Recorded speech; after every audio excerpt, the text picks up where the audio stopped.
All right, everybody, get ready for a deep dive.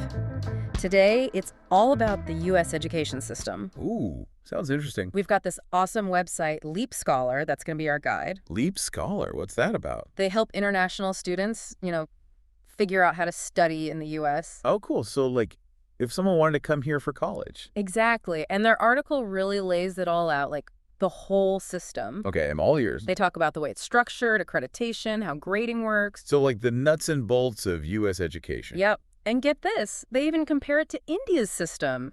Should be eye-opening. I bet. Lots of differences there, I'd imagine. Totally. But before we go global, let's start with the basics. K-12. The classic, kindergarten through high school. Seems pretty straightforward. You'd think so, right? But there's a twist. A twist, huh? Buckle up. The U.S. system is, super decentralized. Decentralized. Yeah, states and local districts, they have a ton of power. So, each state does its own thing. Pretty much. Curriculum, funding, even how long kids have to stay in school. Whoa, seriously? Seriously. This article says kids can drop out between 12 and 18, depending on the state. Wow, that's, really young. I mean, imagine finishing school before you can even vote. It's wild, right? Makes you think about how different things are across the country. For sure. Yeah. Okay, so what happens after high school? College? College, yeah. But also community college, technical institutes, a bunch of options, actually. So, a whole buffet of choices. How do you even decide? Right. It can be overwhelming. One big thing to know is the difference between public and private colleges. Public versus private. Sounds familiar. So public colleges, they get funding from the government, so tuition is usually lower. Makes sense. And private colleges? They rely more on, tuition money and donations. So they got to charge more. Often, yeah. And that often means they're more picky about who they let in. Ah, so that's why everyone's always freaking out about getting into those Ivy League schools? Yep, those are mostly private. But hey, public colleges can be amazing too. Totally. It's not all about the name, right? Exactly. And that's where community colleges shine. This article, it really emphasizes them. Community colleges. I don't know much about those. They're awesome, more affordable, more accessible, like a great stepping stone to a 4-year degree. Interesting. So, 2 years at community college, then transfer to a university. You got it. It's a smart way to save money and figure out what you really want to study. Okay. I'm starting to see the appeal. But let's say you've got your degree. How do people know it's, legit? That's where accreditation comes in. Accreditation. Right, like a seal of approval. Exactly. It's how the U.S. makes sure its education system is, up to snuff. So it's like a quality check. You nailed it. Makes those degrees valuable and recognized, Speaking of which, the article mentions different types of accreditation. Oh, really? What kind of different types? There's regional accreditation, which is the gold standard. Then there's national and specialized accreditation, focusing on specific stuff. So not all accreditation is created equal. Nope. If you're thinking about studying in the U.S., or even if you're looking at someone's U.S. degree, check that accreditation. Makes sense. You don't want to end up with a fake degree. Totally. Now let's talk about GPA, that magical grade point average. Ah, yes, GPA. The source of joy and stress for every student, right?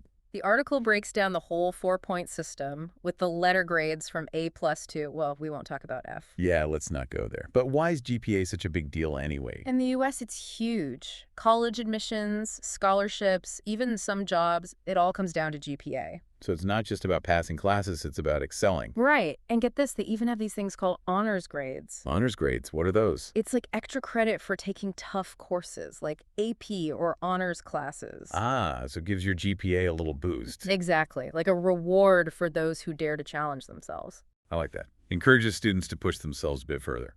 Speaking of pushing boundaries, the article compares the U.S. and Indian systems, and it's pretty interesting. Really? What kind of comparisons? Well, one big thing is the U.S. focus on interactive learning. So not just memorizing facts. Nope. It's about hands-on active learning. And get this, American high schoolers might be tackling calculus in 9th grade. Whoa, 9th grade. That's like a senior year topic in India. I know, right? Different systems, different paces, but we'll get into that more later. This is already so fascinating. I told you, we've only just scratched the surface. I can't wait to see what else we uncover. Me too. Stay tuned, folks. We'll be back with more in just a bit. Can't wait. Welcome back, deep divers. We've got the foundation laid. Now it's time to get real. Real, huh? Yeah. This article, it talks about how the U.S. education system, it's kind of at a crossroads. Crossroads meaning? It's facing some big challenges, some tough So questions. like growing pains. Kind of. It mentions funding, like how schools get their money. Money always makes things complicated. Right. Apparently, a lot of it comes from local property And taxes. property taxes. So like what your house is worth. Yeah. And that means schools in richer areas, they often have more resources. Oh, I see. So it's not a level playing field. Sadly, no. Schools in wealthier neighborhoods, they might have fancy labs, smaller classes, all the bells and whistles. And schools in poorer They areas. might be struggling with old textbooks, crowded classrooms, fewer opportunities. Man, that's tough. It's like where you live determines the quality of education you get. It's a real issue, for sure. And the article says it has a huge impact on students' lives. Beyond just school, right? Totally. College, jobs, even their overall well-being. It's a cycle that's hard to break. It is. And it's not just money. This article, it talks about how the job market is changing so fast. Yeah, everything's changing with technology and stuff. Exactly. The skills that were hot 10 years ago, they might be totally useless now. So how do schools keep up? Good question. The article mentions project-based learning, fostering creativity. Those sound good. But what do they actually mean? Like, imagine high schoolers working on real projects for companies or with mentors in different fields. So like real world experience instead of just textbooks. Yep. It's about making education relevant, giving them skills they'll actually use. Makes sense. But what about making sure everyone has a chance? Oh, absolutely. The article talks about inclusivity, tackling bias, supporting students with disabilities. So like making sure every student feels welcome and valued. Exactly. It's about creating a space where everyone can thrive. I love that. Okay. Actually, now for a topic that always gets people fired up. Standardized testing. Ah, the elephant in the room. This article acknowledges it's a bit controversial. Yeah, some people love it, some hate it. Why is that? Well, some see it as a way to hold schools accountable. So like making sure they're teaching the right stuff. Right. But others say it creates too much stress and narrows the focus of education. Like teachers just teaching to the test instead of teaching for real learning. Exactly. And this article asks, can one test really capture everything a student knows? Good point. It's like judging a fish by its ability to climb a tree. Right. What about creativity, problem solving, all those other important skills? So what's the alternative? The article talks about more holistic assessments, more personalized. So like showing what a student can actually do, not Yeah. just how they fill in bubbles. Yes. It's about looking at the whole picture. Makes sense to me. So we've covered a lot of ground here, lots of tough issues. For sure. Funding, equity, testing. It's a lot to grapple with. It sounds like the U.S. education system, it's really at a turning point. I think you're right. But the article, it ends on a note of hope. Hope? How so? It talks about the potential for change, the importance of dialogue and collaboration. So like working together to find solutions. Exactly. Teachers, policymakers, parents, everyone has a role to play. It's about building a better future for our kids, right? Absolutely. But hold on to those thoughts. We'll be right back to explore those solutions in the final part of our deep dive. And we're back. Final part, folks. Time to talk solutions. Future stuff. Right. The big what now? Exactly. And this article, it points to some really cool possibilities. Personalized learning, for one. Oh, yeah, I've heard that term thrown around. What's the deal with that? It's like moving away from that cookie cutter approach.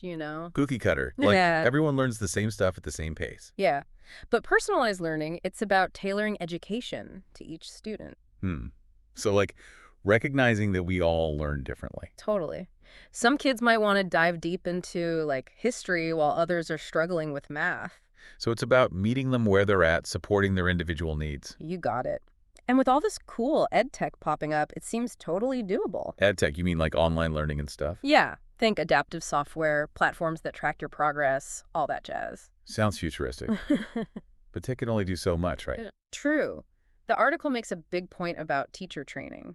Oh, yeah. Teachers are the heart of it all, right? Totally. Yeah. They need the skills to use this tech effectively, create those personalized experiences. It's not just about knowing how to use the gadgets. Nope.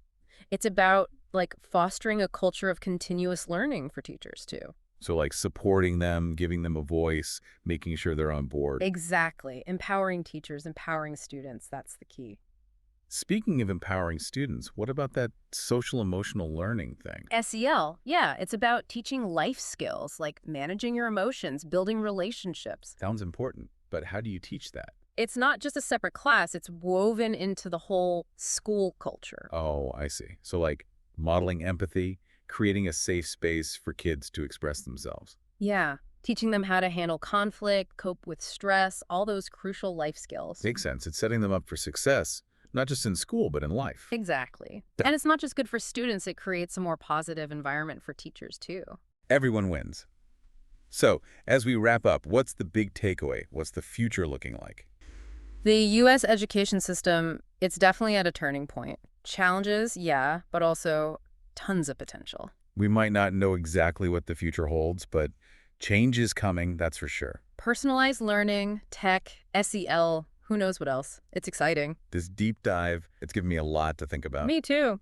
It's clear that there's no one-size-fits-all solution, but there's a real desire to make things better. And that's what matters, right? Totally. A better, more equitable education for all students. That's the goal. We couldn't agree more. Well, folks, that's a wrap on our U.S. education system deep dive. Thanks for joining us. Until next time. Keep those brains buzzing.